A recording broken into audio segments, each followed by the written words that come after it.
But I've got something very real that I'd like to share with you. I'm very thankful to be greeted so warmly here. And I forewarn you, I'm passionate about what I do because I'm a very lucky guy doing what I do.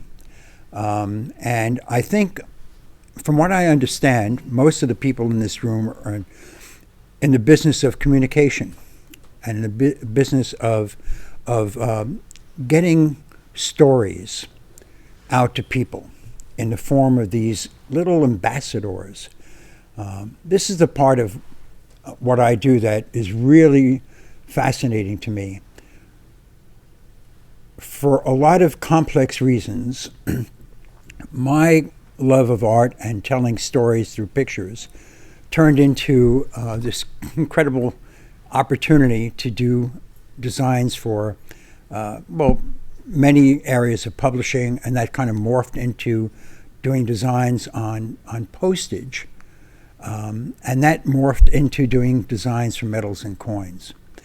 And medals and coins are a very special entity in our universe, because what fascinates me so much is that there are ancient coins that are found in pristine condition after civilizations have been destroyed and disappeared by the forces of history. Great palaces and edifices and great rulers are barely remembered. But these little metallic ambassadors carry an incredible message. They're like, I don't know, messages in a bottle, that, or in a time capsule, and embedded and set in these objects are the messages of what the human experience is on the planet. And again, I just feel, I didn't mean to go on about something that sounds so overarching or philosophical. But I really feel that it's a real privilege to be involved. I never planned to be involved with coin design. It was one of those things that happened just, as a natural evolution. But I'm really fortunate to be able to do it. So basically, with all that long spiel, I'll tell you that what I'm here to do, I guess, is to share my passion and my good fortune to have been able to tell some of these stories. And I think Brett mentioned it, and Miles and Lee alluded to it. The stories themselves are really epic. They're really better than any Hollywood script writing team could come up with, because number one, they happened and they changed the world. And how many ways do we get to retain those stories? In these days with technology, we have film. That's great, But what remains? Even film is somewhat transitory. But what you're out there and involved with, and what I'm involved with from the design and creation aspect, are really the permanent repositories of the human experience. So with that sounds, kind of overarching. I'd like to show you some stories, if I could remember what I did with the flicker that Brett gave me, and show you some pictures that I've created for some amazing stories. The founding fathers,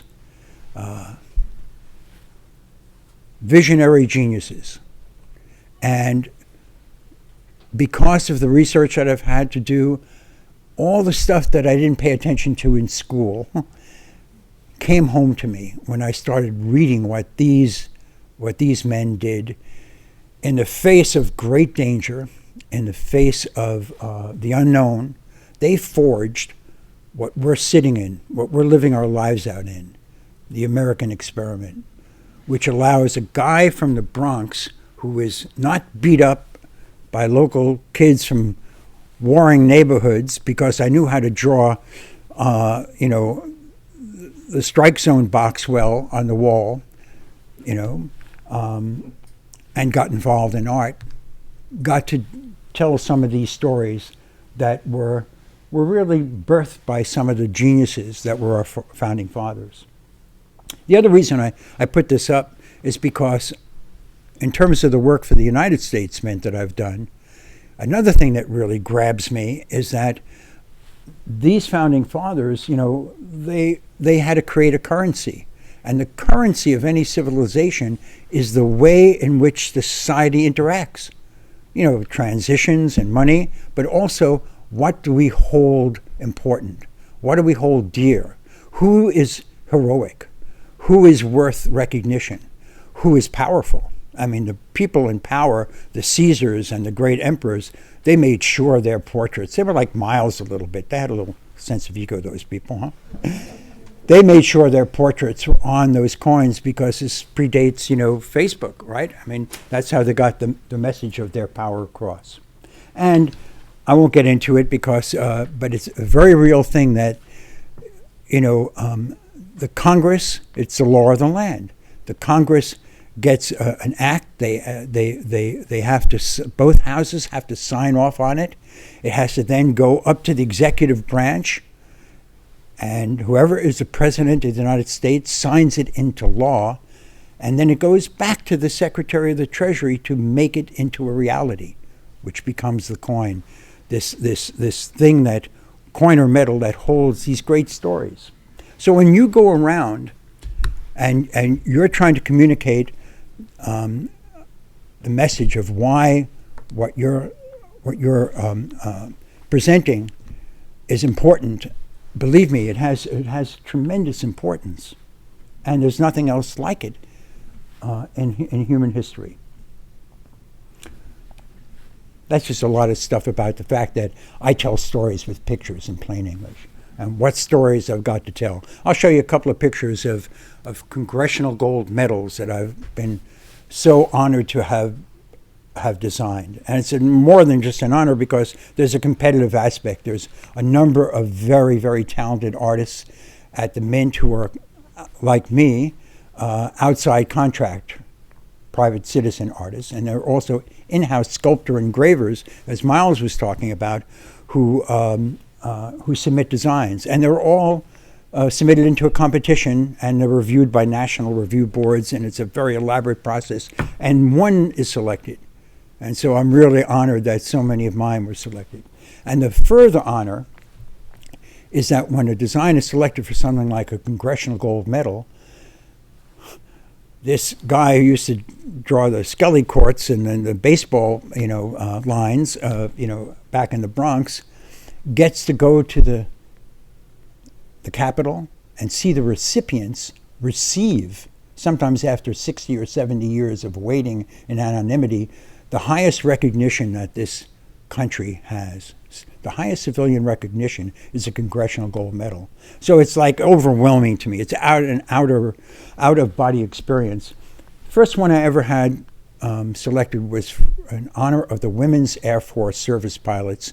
Quite a story. When you get a chance, Google Women's Air Force Service Pilots. You will find an incredible story of tremendous heroism. And I got to meet these women who had, most of them were in their late 80s. Some of them still fit in their original pilot uniforms, and they were just great. This was what a Congressional Gold ceremony looks like when the recipients are more than just one or a small group of people. It's a wonderful thing to see our congressional leadership get together and not bicker, and are on the same page. And it's also great to see them, admiring my designs. This is the Nisei soldiers of World War II. Also, like the Women's Air Force Service Pilots, served with great distinction and were ceremoniously ignored. And actually, some Japanese Americans were incarcerated because of the attack on Pearl Harbor. And Roosevelt saw fit to make internment camps to them. They wound up serving among the most decorated soldiers in all of American military history. Got to meet those folks. All right, here's a little story I just got to tell you about these gentlemen. I hope you recognize them from my portraits.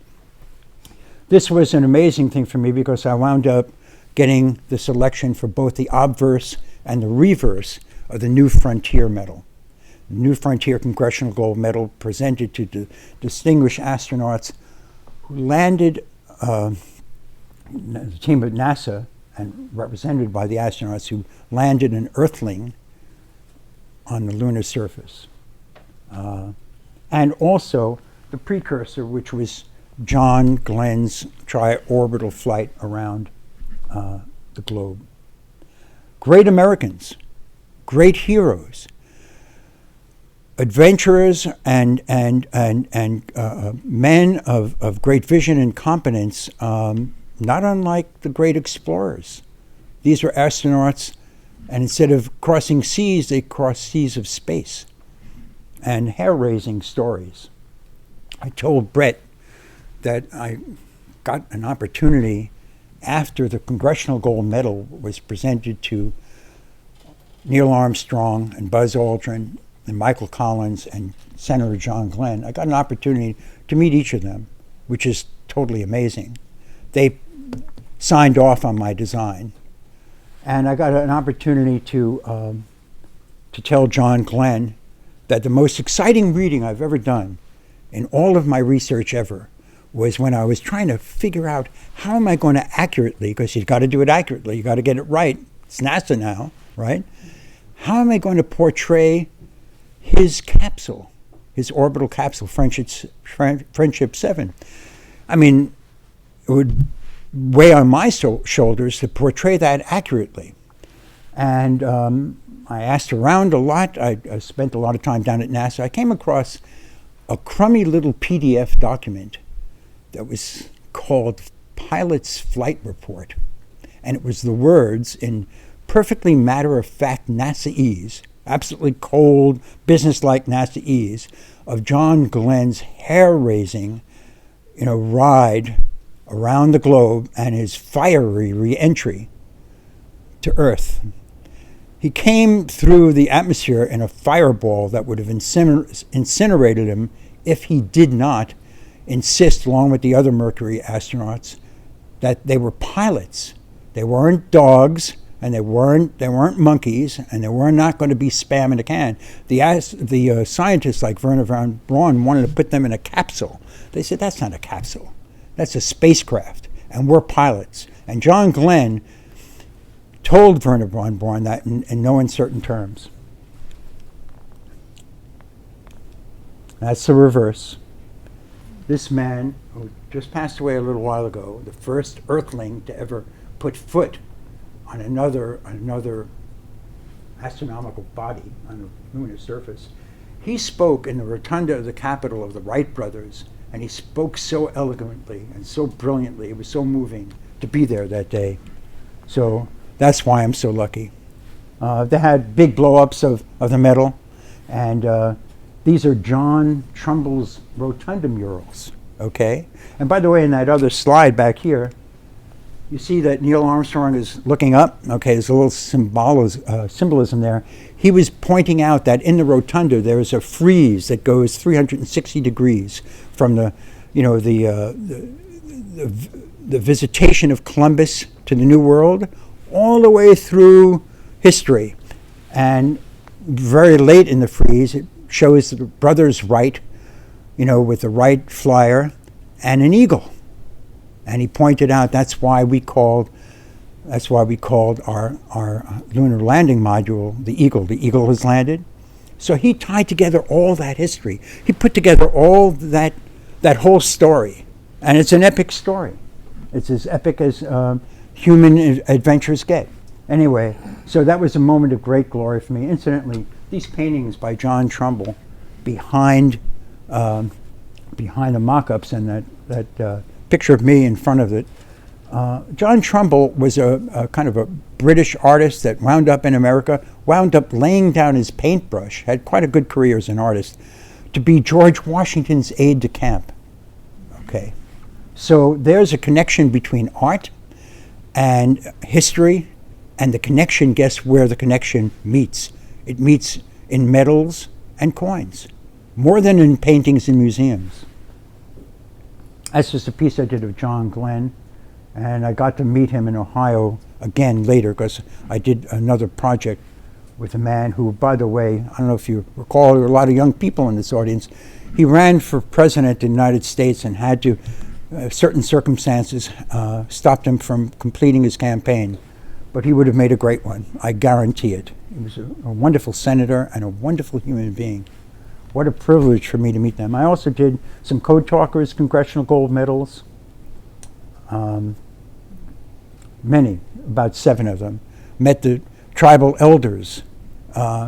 Every experience was overwhelmingly moving to me after doing the research and reading, and then really meeting the people who created the history.